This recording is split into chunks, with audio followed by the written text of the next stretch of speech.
Ô, Rui, eu queria trazer alguns pontos quando você fala assim, quer dizer, da resistência dele nas pesquisas, né? Por exemplo, quando você diz, ele dialoga com o setor da sociedade que passa a ter a impressão de que ele está lutando pelos seus interesses econômicos, né? Você não acha que tem uma certa arrogância da esquerda de achar assim, quer dizer, de que todo mundo que quer trabalhar, por exemplo, é negacionista, isso? Será que ele não está fazendo um discurso que de fato tem uma certa aderência, né, vamos dizer assim, ao cara que trabalha no setor de serviços, ao que é cabeleireiro, manicure, pedicure, o garçom do restaurante, etc. e tal, e não olha, pô, esse cara está querendo que eu trabalhe, quer dizer, quando ele se coloca contra as restrições, o lockdown, o fechamento, etc. e tal. Isso era uma pergunta que eu queria te fazer. E a outra questão é a questão das vacinas. Quando a gente fala sobre vacina, né, algumas pessoas dizem, não, mas todo mundo que é contra a vacinação é negacionista, é isso e aquilo, e tem pessoas que eu conheço que são progressistas e que têm dúvidas em relação à vacinação. Então, porque às vezes a esquerda classifica tudo de uma maneira muito binária, né? Quem está com o Bolsonaro, então é um ignorante, estúpido, etc. e tal, né? Quem não está do lado certo da força. Eu queria que você fizesse uma análise passando por essa questão da economia e da vacina. Eu acho que você tocou num ponto que é muito importante, inclusive muito importante para entender o vazio em que a esquerda caiu, tá? Eu acho que esse posicionamento, mais do que ser assim binário, né, eu não usaria essa palavra, é um posicionamento autoritário. Quer dizer, é se relacionar com o povo na base do chicote. Você não acha que a minha posição é boa? Está aqui as provas, eu tenho tudo, papapá. Você não gosta, você é um ignorante, você é gado, você é isso, você é aquilo. Eu acho que nunca vi esse tipo de política dar certo, a não ser para a direita mesmo. A direita se dá bem com esse tipo de política. Para a esquerda é absurdo. Eu acho que seria necessário ter levado em consideração os problemas que o isolamento social acarretava para a população, né? E depois o isolamento social em si mesmo em grande medida, uma farsa, porque a gente viu a manipulação disso. Na véspera da eleição, a pandemia sumiu do Brasil, né? Foi suspenso todo o isolamento social, terminou a eleição em São Paulo, que é o estado mais afetado pela pandemia. O prefeito já decretou isolamento social, agora está um clima de terror, né? Então, essa manipulação também, para quem quer agir autoritariamente, não funciona, né? Eu acho que foi um grave erro. A esquerda deveria ter, os partidos de esquerda deveriam ter um programa próprio que levasse em consideração esse problema. O isolamento social não é uma questão tão simples assim, né? A população sofre, e depois tem uma boa parte da população que não sofre com o isolamento, mas não se beneficia. Por exemplo, os transportes permaneceram lotados o tempo todo. Então, quer dizer, você perde dinheiro, mas você está vendo que o isolamento em grande medida, é uma farsa e tudo mais. Então, será que não tem muitos porta-vozes da esquerda, quando você fala nessa questão autoritária, que pensam assim, não, veja bem, olha, todo mundo vai ficar em casa, todo mundo vai fazer, como se o trabalhador pudesse fazer o home office e não estivesse desempregado, né?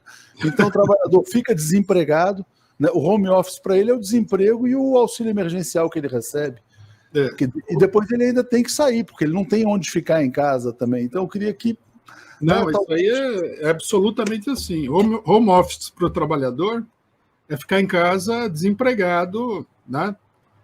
Deprimido. Esse é o home office do trabalhador. Não existe isso daí. O próprio fato de que muita gente quis igualar a sua situação, que é uma situação bem mais confortável de classe média com o trabalhador, mostra a distância com a vida do povo, né? Segundo, tem isso daí. Uma coisa é você ficar em casa, se você tem uma casa confortável, você tem uma varanda, você tem um bom quintal, sei lá o quê, né? Tem gente que tem até mais do que isso daí. Outra coisa é você ficar em casa, numa casa que tem 3 cômodos e cheio de gente, né? O trabalhador, em geral, não fica nessas condições em casa. Só os trabalhadores mais velhos. O jovem, ele é obrigado a sair, porque aquilo lá é uma vida claustrofóbica. Então, o pessoal é muito autoritário, muito insensível à realidade do trabalhador. A questão da vacina é a mesma coisa. Eu fiquei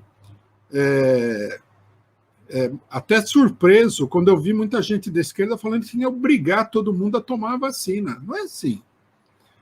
Essas vacinas, vamos entender uma coisa. A vacina é uma coisa maravilhosa em abstrato. Mas a vacina é produzida por empresas capitalistas. As empresas capitalistas, elas têm uma história de provocar problemas na população, principalmente a empresa química e farmacêutica. É um monopólio meio monstruoso, né? Você tem aí casos e mais casos de problemas que a população sofreu com isso daí. Então, é natural que o pessoal fique desconfiado. É um direito de todo mundo ficar desconfiado. Por exemplo, hoje na imprensa, acho que no estado de São Paulo, havia lá uma ponderação de que o Dória, o Instituto Butantan, atrasou pela terceira vez a divulgação da vacina. Então, até o próprio jornal Estado de São Paulo levanta a lebre de se não haveria algum problema com essa vacina. Então, Rui, e aí eu vou falar assim, cara, coisas que eu já ouvi de trabalhador, né?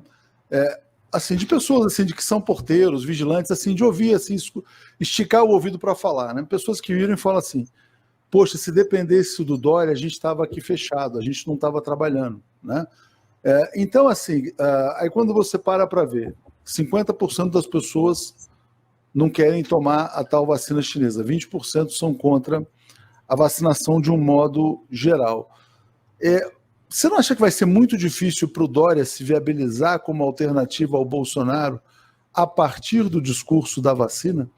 Né? E talvez assim, até para um outro nome de centro-esquerda, que não seja o Dória, as pesquisas estão mostrando uma dificuldade muito grande para alguém, na verdade, se viabilizar a partir deste discurso. Então, eu queria que você fizesse uma análise a respeito disso e agradecendo o Guilherme Bezerra aqui, que está nos apoiando, dizendo que o Rui faz sempre a melhor análise política. Eu acho que está correta a sua avaliação, né? Eu acho que esse problema aí, essa questão da vacina, ela é complexa na população, ela não tem um impacto direto, como o pessoal pensa. Eu acho que a esquerda confunde a opinião de um segmento da classe média com a opinião popular. Depois nós temos que levar em consideração o posicionamento das igrejas. Se os pastores nas igrejas levantam uma série de dúvidas sobre a questão da vacina, o pessoal vai levar em consideração essas dúvidas. Não adianta falar que eles estão errados, né? Porque a política não é o reino do certo e o errado. Nós temos que considerar o direito do pessoal. Então, por exemplo, querer que a vacina seja obrigatória é se indispor com um setor amplo da população, na minha opinião. E é autoritário, né? É antidemocrático. Não é porque a pessoa está errada que você tem que obrigar ela a absolutamente nada. Eu acho que a população sofre com o isolamento social, muito, né?